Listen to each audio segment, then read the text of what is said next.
Selanjutnya kita beralih ke pertanyaan untuk calon wakil presiden nomor urut 1 Bapak Muhaimin Iskandar. Pertanyaan untuk calon wakil presiden nomor urut 1 Bapak Muhaimin Iskandar. Desa adalah daerah yang cenderung ditinggalkan warganya. Dampaknya desa makin kehilangan sumber daya manusia potensialnya. Pertanyaannya, bagaimana kebijakan dan strategi paslon agar warga desa lebih berminat untuk tinggal dan membangun desanya? Terima kasih. Saya catat sedikit. Yang penting ini bukan catatan Mahkamah Konstitusi. Hadirin sekalian yang saya muliakan, sebetulnya diawali dari paradigma. Paradigma pembangunan kita itu apa? Dulu kita gagal zaman Orde Baru karena kita membangun dari atas. Dengan pembangunan desa, kita membangun dari bawah. Dengan pembangunan dari bawah, kita yakin akan tumbuh kehidupan kemasyarakatan, ekonomi, sosial, budaya yang akan terus terjaga dan lestari. Oleh karena itu, sejak kita mengawali undang-undang pembangunan desa yang diikuti dengan penerapan dana desa yang terus meningkat dari tahun ke tahun, akan terbangun infrastruktur dan transformasi desa dari desa tertinggal menjadi desa maju dan mandiri. Hari ini sudah 13.000 desa yang tertinggal menjadi desa tinggal, sudah menjadi desa maju, desa mandiri. Sekarang tinggal 4.000 saja.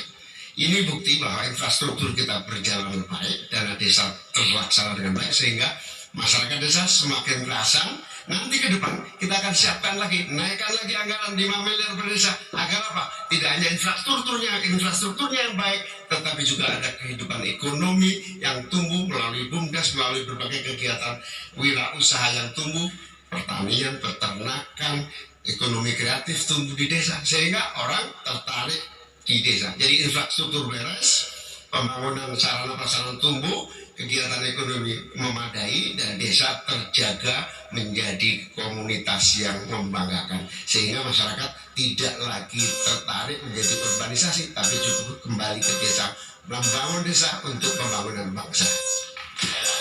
Silakan calon wakil presiden nomor urut 2 Bapak Gibran Rakabuming Raka untuk menanggapi. 1 menit Bapak, dimulai saat berbicara. Silakan. Nah gitu dong Gus, jangan terlalu tegang kayak waktu debat cawapres pertama kemarin. Intinya di sini adalah bagaimana kita bisa menumbuhkan rasa sense of belonging dari masyarakat desa. Saya pernah ke Mojokerto, di situ ada desa wisata nomor 1 se-Indonesia. Kemarin dapat penghargaan dari Pak Sandiaga Uno.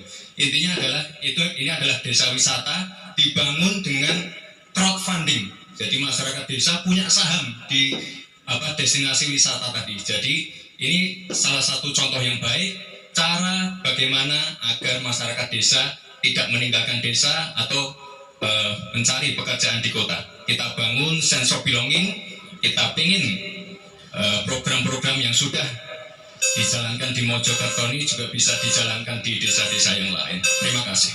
Presiden nomor urut 3 Bapak Mahfud MD untuk menanggapi. Waktunya 1 menit. Pak Mahfud, dimulai saat berbicara. Silakan. Bapak Cawapres Bapak Muhaimin Iskandar, calon presiden kami Bapak Ganjar Pranowo punya catatan menarik tentang apa yang dilakukan untuk mengatasi hal yang tadi ditanyakan.